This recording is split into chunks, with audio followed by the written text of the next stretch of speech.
Sziasztok! Ez itt a Felvidéki Barbecue kezdőtől kezdő. Gyertek és tartsatok vele!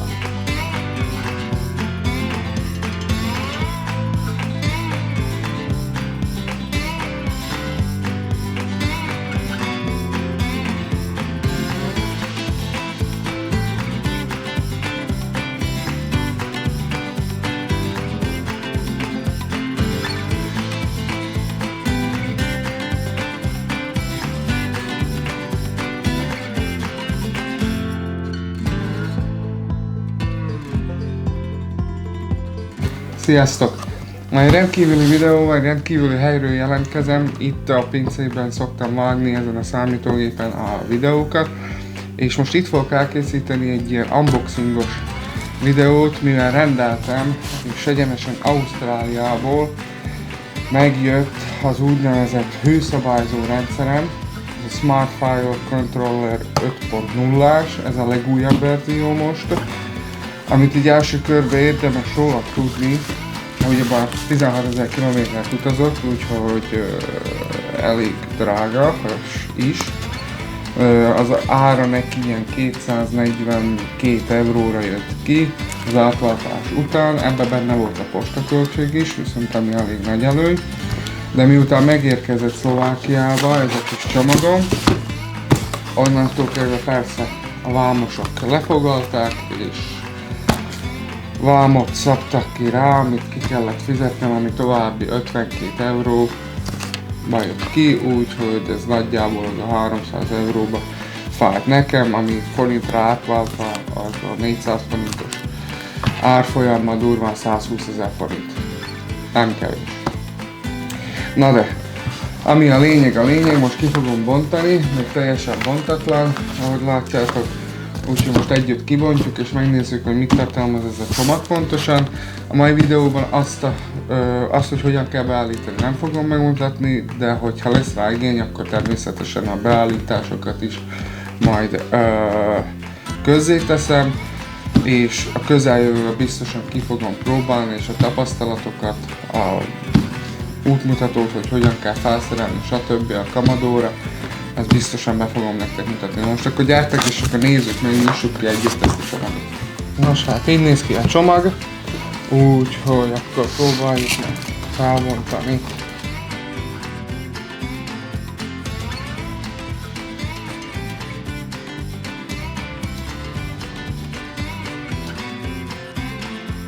Nos, így néz ki a kis Smartfire-nak a dobozza, nagyon praktikus kis kemény dobozza van neki, amiben szépen el lehet pakolászni, amikor nem használja az ember.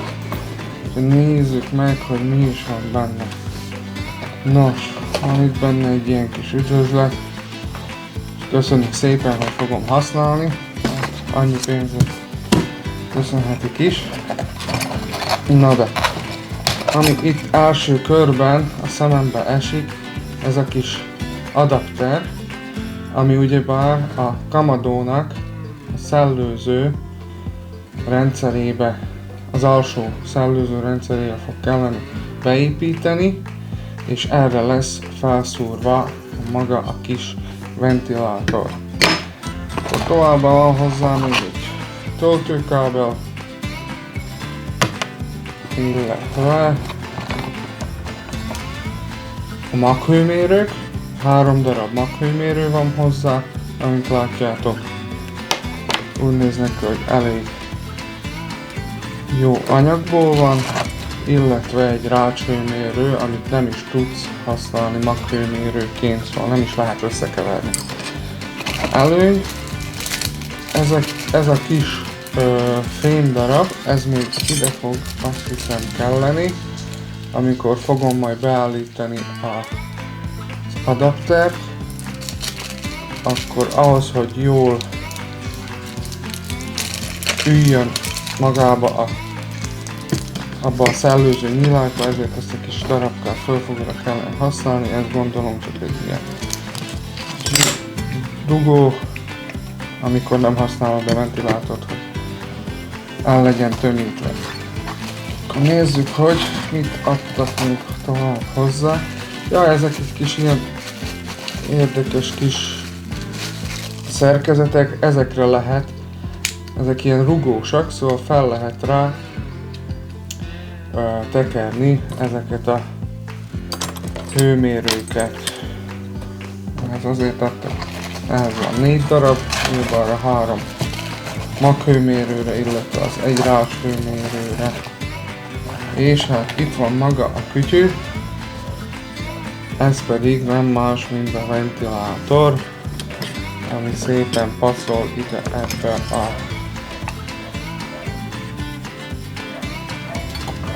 adapterbe, úgyhogy ezen keresztül fogja nekünk szépen adagolni a levegőt.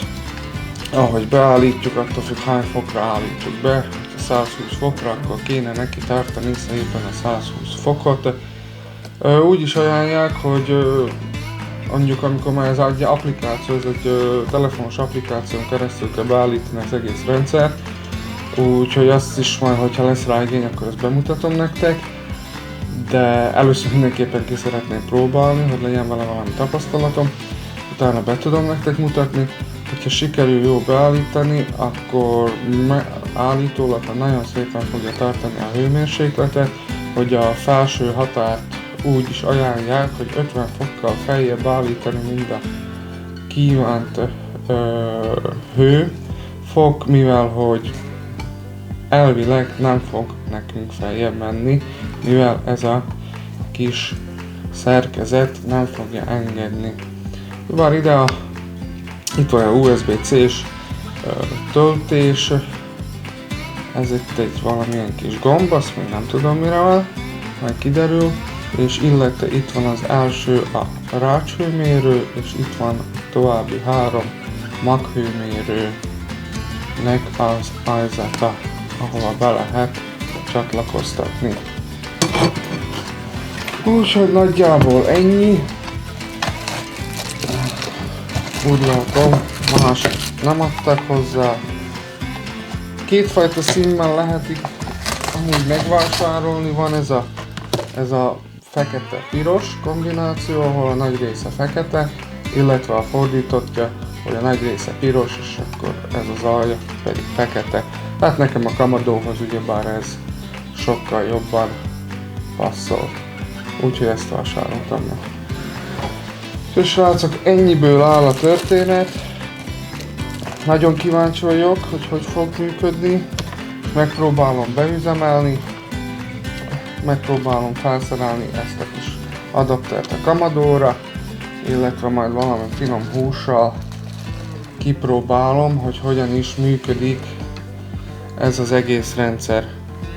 Úgyhogy remélem tetszett a videótok, igyekeztem, igazából ez volt az első unboxingos videó, nem is nagyon terveztem, hogy csinálok ilyet, de fogok igyekezni, hogyha valami ilyet rendelek, akkor fogok igyekezni csinálni több ilyen videót. Hát remélem tetszett nektek az első kis ilyen kicsomagolós, szépen magyarul, kicsomagolós videóm a Smartfire-ről. Hogyha nem tetszett, nyugodtan azt is jelezzétek kommentben, bármi óhaj-sóhajotok van. Hogyha tetszett a videó és szeretnétek, akkor örülnék, hogyha csatlakoznátok a csatornámhoz, illetve hogyha nyomtok egy lájkot vagy egy dislike-ot a videóhoz. Mindennek megörülök, minden valamire jó, úgyhogy remélem továbbra is velem tartotok. Sziasztok!